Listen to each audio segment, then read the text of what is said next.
Hello friends, grow organic ফুডের channel থেকে সবাইকে স্বাগত।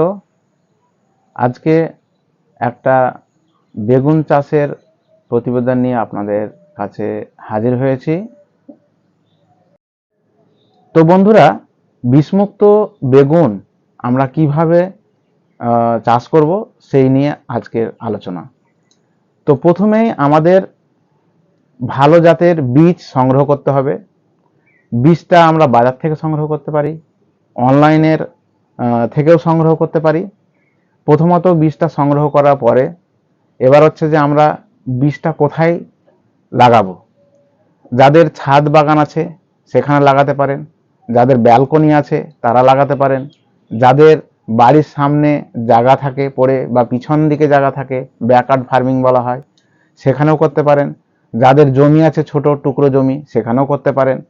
তো বিভিন্ন জায়গায় কিন্তু বেগুন চাষ করা যায়, যে কোনো জায়গায় করা যায়, টবে করা যায়, গ্রো ব্যাগেও করা যায়। তো বিভিন্ন জায়গায় কিন্তু বেগুন চাষ করা যায়। তো প্রথমেই হচ্ছে যে আপনাদেরকে সংগ্রহ করতে হবে বেগুনের বীজ। তো বেগুনের বীজ, ভালো জাতের বেগুনের বীজ 2 থেকে 3টে জাত আপনারা সংগ্রহ করুন।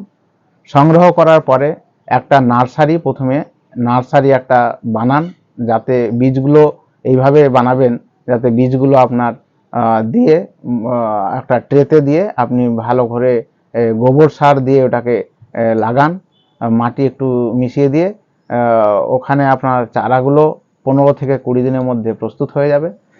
তারপরে যখন আপনি মেন জায়গায় লাগাবেন, যেমন হচ্ছে টবে লাগাবেন বা গ্রো ব্যাগে লাগাবেন বা আপনার কোনো ব্যালকনিতে লাগাবেন বা বড় কোনো কংক্রিটের ছাদ বাগানে যেভাবে লাগানো হয় সেভাবে যদি লাগান, তাহলে আপনার চারাগুলো ট্রান্সপ্ল্যান্ট মূল জায়গায় করতে হবে। করার পরে এবার হচ্ছে যে আপনার গাছগুলো 40 থেকে 50 দিনের মধ্যেই সেই গাছে ফুল আসা শুরু করবে। তো 40 থেকে 50 দিন যদি শুরু করে, বেগুন গাছ এমনই একটা গাছ যে গাছে আপনার দীর্ঘকাল ফল দিতে পারে। কোনো কোনো গাছ আছে, কিছু কিছু পালস ক্রপ আছে, যেমন বিনস আছে, এক সময় ফল দিয়ে শেষ হয়ে যায়। কিন্তু বেগুন গাছ এমনই একটা ফসল, এমনই একটা গাছ যেগুলো হচ্ছে সবসময় আপনাকে ফল দিতে থাকবে। মানে একবার গাছ বেগুন আসলো, কন্টিনিউয়াস ফুল কিন্তু দেবে, কন্টিনিউয়াস ফল কিন্তু আপনি হারভেস্ট করতে পারবেন। তো এবার হচ্ছে যে বেগুন গাছের পরিচর্যা যদি আমরা বাড়িতে করতে হয় তাহলে কিন্তু খুব সহজ। আমাদের চাষি ভাইদের জমিতে যেগুলো লাগানো হয় সেগুলো কিন্তু প্রচণ্ড বিষ প্রয়োগ করা হয়, মানে পেস্টিসাইড। একটা বিশেষ করে পার্টিকুলার একটা পোকা হয়, সেটা হচ্ছে ফুট এবং সুট বোরার বলা হয়, ফল ছিদ্রকারী পোকা, সুটি ছিদ্রকারী পোকা। তো এই একমাত্র এই পোকাটাকে দমন করার জন্য চাষি ভাইরা একদিন বাদ একদিন এই পেস্টিসাইড ব্যবহার করে থাকেন। তো আমাদের কিন্তু এই ছাদ বাগানে দেখতে পাচ্ছেন এখানে একটা গাছ, যেখানে কিন্তু আমাদের ফুট অ্যান্ড সুট বোরার নেই বললেই চলে, খুব একটা নেই, এক আর দুটো ফলে লাগলেও আমরা সেটাকে করি, বায়োপেস্টিসাইড বা আপনার হচ্ছে যে ফেরোমন ট্র্যাপ দিয়ে আমরা কন্ট্রোল করি।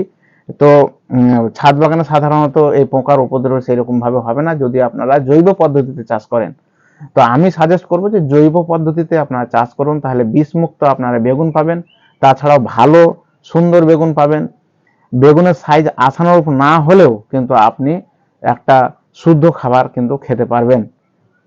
তো এই শুদ্ধ বেগুন আপনারা যখন খেতে চান তাহলে আপনাদেরকে একটাই করার দরকার, আপনাদের পুরো ভার্মি কম্পোস্ট বা জৈব সার বা গোবর খাত এইগুলো আপনাদের সংগ্রহ করে মাটির সঙ্গে মিশিয়ে তারপরে আপনার বেডটা তৈরি করবেন। বেড তৈরি করার পরে তখন আপনার চারা রোপণ করুন, এবং চারা রোপণ করার পরে আপনাদের মেন কাজ হবে মাঝে মধ্যে যদি গাছের মনে হয় যে পুষ্টির অভাব হচ্ছে তাহলে দিতে পারেন ভার্মি কম্পোস্ট অল্প করে গোড়ায় দিতে পারেন।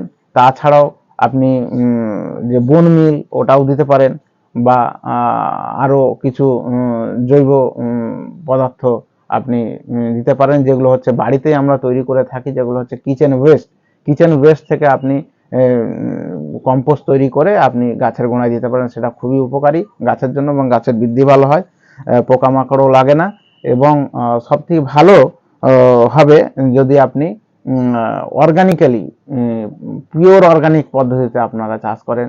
ফেরোমন ট্র্যাপ পোকার জন্য ব্যবহার করলেন, বা নিম অয়েল ব্যবহার করলেন 5% এনএসকে, নিম সিড কার্নেল এক্সট্রাক্ট, সেটাও ব্যবহার করতে পারেন। অনেক সময় দেখা যায় যে আমাদের ছাদ বাগানি ভাইরা বা যারা জমিতে চাষ করেন তারা দেখা গেছে যে নিমের পাতাকে সিদ্ধ করার পরে যে তার একটা লিকার বেরোয়, সেইটা স্প্রে করেও কিন্তু আমরা পাতার মধ্যে স্প্রে করে দিতে পারি, তাহলেও কিন্তু কোনো পোকা কিন্তু আসবে না বা খাবে না। এটা অ্যান্টিফিডেন্ট হিসাবে কাজ করে। তাই আমরা এই নিমের ব্যবহার করেও কিন্তু আমাদের পোকার নিবারণ করতে পারি। তো এই গেল মেন আমাদের যে প্রোটেকশন নেওয়ার দরকার ছিল সেটা হয়ে গেল। আমাদের মাটির পরিচর্যা হলো, জৈবিক পদ্ধতিতে করলাম। আর হচ্ছে যে আমাদের জল কিন্তু নিয়মিত গাছের দেখতে হবে যে গাছের ঠিক পরিমাণ জল যাচ্ছে কিনা। আর সব থেকে বড় কথা যে ছাদ বাগানি ভাই যারা করেন তাদের জলের প্রতিদিন বা দুদিন অন্তর বা একদিন অন্তর জল প্রয়োগ করতে হয়। তা জল প্রয়োগের ক্ষেত্রে আমি একটা বলবো যে বেগুন গাছে কিন্তু এমন একটা ক্রপ যে বেগুন গাছে দুদিন দেরি হলেও কিন্তু গাছ আপনার মরবে না। তো এটা একটা অ্যাডভান্টেজ। কিন্তু ছাদ বাগানে অন্য কোনো ফসলের ক্ষেত্রে কিন্তু আপনাকে জল দিতেই হবে। এটা হচ্ছে হার্ডি ক্রপ। তো এই জন্য আমি একটা ভালো একটা মেসেজ, যাতে আপনারা বিষমুক্ত বেগুন আপনারা নিজেরাই চাষ করে নিজেরাই আপনারা আপনাদের রান্নাঘরের চাহিদা মেটাতে পারেন। তো আমি এটাই বলবো যে ছাদ বাগানে হোক, আপনার ব্যালকনিতে হোক, টেরেসে হোক, আপনার বাড়িতে কোনো যদি জায়গা থাকে পিছন দিকে সামনের দিকে, তাহলে সেখানেও কিন্তু 2-4টে বেগুন যদি মানে লাগান, শুধু একসাথে লাগিয়ে দিয়ে নয়, মানে একটা হয়তো বেগুন ধরতে শুরু করলো, তখন হচ্ছে যে আরেকবার পুনরায় আমি চারা আবার বসালাম, তাহলে বেগুন ধরতে থাকছে, আবার পুনরায় আবার ছোট্ট করে আবার চারা আমরা রোপণ করলাম। তো এইভাবে কন্টিনিউয়াস পদ্ধতিতে লাগালে সারা বছর কিন্তু বেগুনের ফলন পাওয়া যায়। যেমন টমেটোর ক্ষেত্রে সারা বছর হয় না, কিন্তু বেগুন আপনি সারা বছর পাবেন, লঙ্কা পাবেন, সেরকম। তো সারা বছর যাতে আপনি আপনার রান্নাঘরে বেগুনের চাহিদা মেটাতে আপনার কিন্তু এই বেগুন কিন্তু আপনি 2-3টে জাত সংগ্রহ করে আপনি কিন্তু সারা বছর বেগুন কিন্তু খেতে পারেন।